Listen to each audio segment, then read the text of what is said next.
له 40 درجې پورته تودوخه د دې لامل شوې چې په کندوز ولایت کې د کورونو سړولو په موخه د وطني اوبو کولرونو بازار تود او وغوړېږي. د دغه ولایت یو تن اوسیدونکي د اوبو کولرونو یوه کارخونه جوړه کړې چې په ورځني ډول له 400 څخه تر 500 د اوبو کولرونه تولیدوي او د شمال ختیځو ولایتونو بازارونو ته یې د پلور په موخه وړاندې کوي. تقریبا دلته موږ سره په مستقیم ډول 10 الی 12 کسان په مستقیم ډول موږ سره کار کوي او غیر مستقیم هم داسې په لسګونو کسان موږ سره په کندوز ولایت کې ولسوالیو کې او داسې په نورو ولایتونو کې موږ سره کار کوي.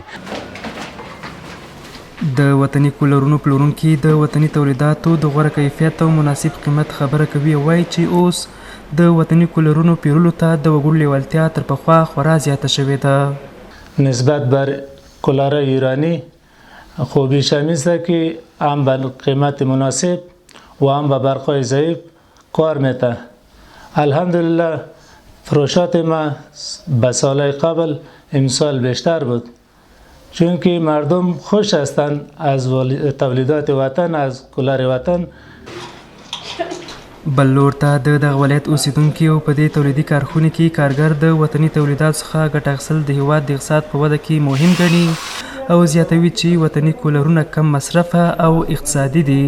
دیگه کولر ایرانی از تقریبا 5-6 هزار پس زور مدو نمیرسه. یکی از هم تولید وطن است، همی چی است به خاطر نمی که مصرفش هم کم مصرف است. به خاطر دیگه ما دو شرکتش آمدم ما را بخریم در خانه ببریم. برای ما اینجا زمینه کار مساعد کنه و نوجوانه ما در کشور خارج نره در اینجا کار بکنه. دا په داسې حال کې ده چې د اسلامي امارت رهبري تل د کورني تولیداتو په ودې او کارولو ټینګار کړی او هیواد کې سوداګرو ته د پانګونې ښه زمینه هم برابره کړې ده.